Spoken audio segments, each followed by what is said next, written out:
Hello, Envoys, and welcome back. This time we have with us George, our audio director on SOULFRAME. Hello, George. Hey, everyone. Thanks for coming on. This is awesome. Yeah. I have a bunch of questions for you, but I'm going to try to keep it short. So I just want to ask, first off, what was that crazy satellite dish that you had in our kickoff? Can you tell us about what this is for? You mean this thing? Yes, that monster.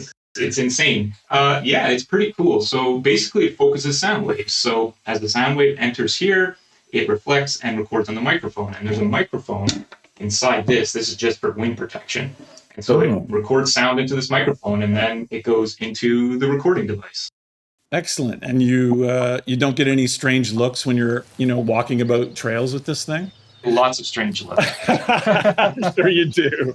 Well, so I guess that brings me to the next kind of most important question I wanted to ask. We've worked together for a long time, and specifically on Warframe for about 10 years now.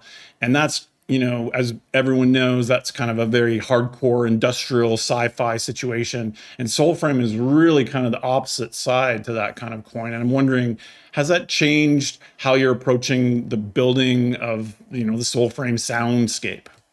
Yeah, definitely. Yeah, we're trying to be more organic with it. So recording more nature sounds, more animals. The plugins we use, we're going to try to limit it so that whatever we do to the sound, it shapes in an organic and natural way to really complement the gameplay. Awesome. Yeah. Well, I guess maybe now we kick off into, an examination and a demonstration of that with your featurette that you made for us, which is the Sounds of the Reveal. Nice. Let's do it. Yeah, let's do it. So let's talk about Orengal, our wolf friend. It was important to give Orengal a menacing yet friendly sort of voice, making you, the audience, feel connected with this powerful and majestic animal. So one thing about Orengal that's a bit of a secret is that Orengal's voice was made up of lion sounds. I was looking through a bunch of sounds. I looked at wolves, I looked at a bunch of dogs, I looked at a bunch of animals, and the lion really gave this big sound, this imposing sound, but could have those friendly turns. And you can see here a lot of pitching on it, a lot of volume automation to give it a dynamic flavor.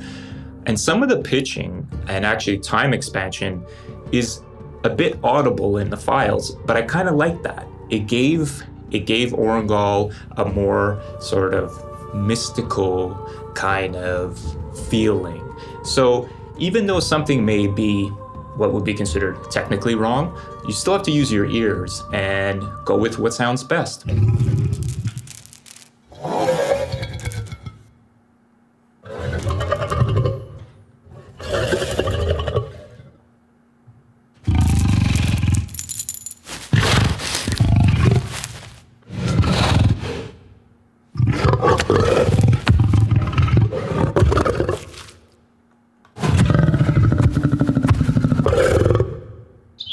So let's talk about the sparrow. This creature will play a big part in SOULFRAME. It's your companion, and without spoiling too much, features prominently in our trailer. So I've got a bunch of tracks soloed here that we can take a listen to.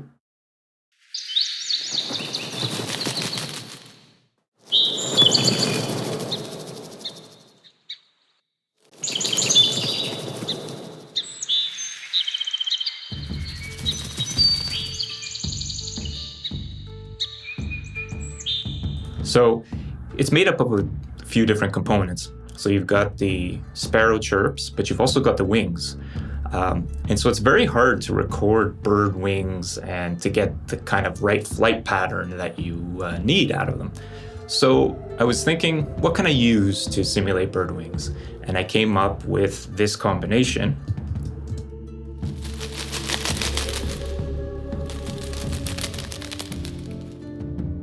So it's a combination of a branch from a plant outside and some foam.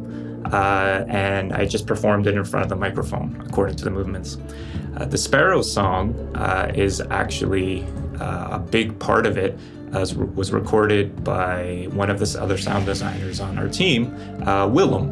And so he went out, and as you can see, it's Birdsong of Ontario.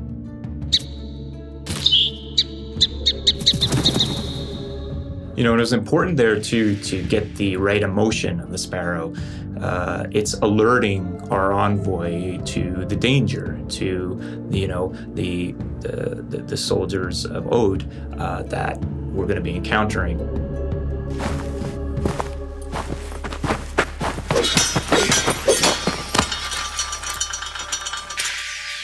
So let's talk about your sword, the envoy's sword. Obviously, it figures pretty prominently in the trailer, and it will in the game as well. So it's important to give the sword its own voice and its own character. So it's a lot of layers, a lot of different sounds went into it.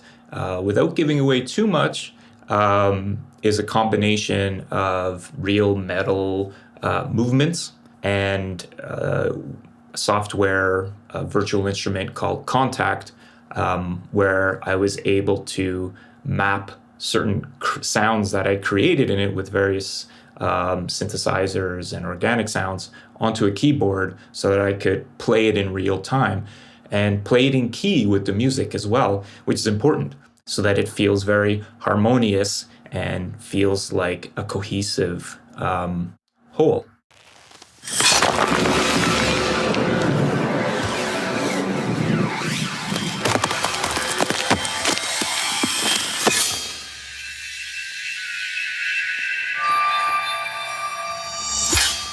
Really cool to see how the sounds of the reveal were made.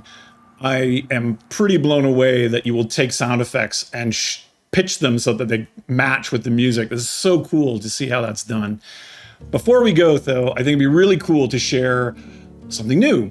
And this one was something you were showing me last week with the Ode Citadel, and these are these fortresses that float above the clouds in SOULFRAME. It was a really cool, rumbly, stormy sound.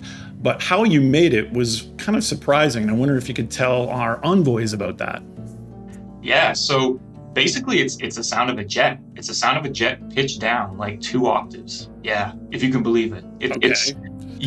So the backstory to that is this past weekend, myself and Jeff and Willem were at the London Air Show, and we were recording jets.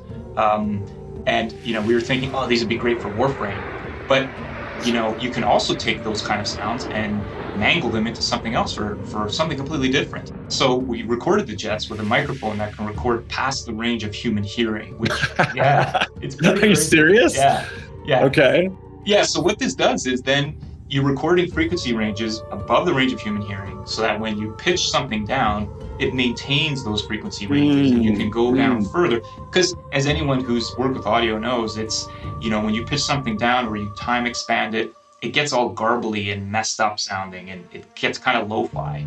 And so this lets you retain the sonic characteristic of the sound, which is really cool.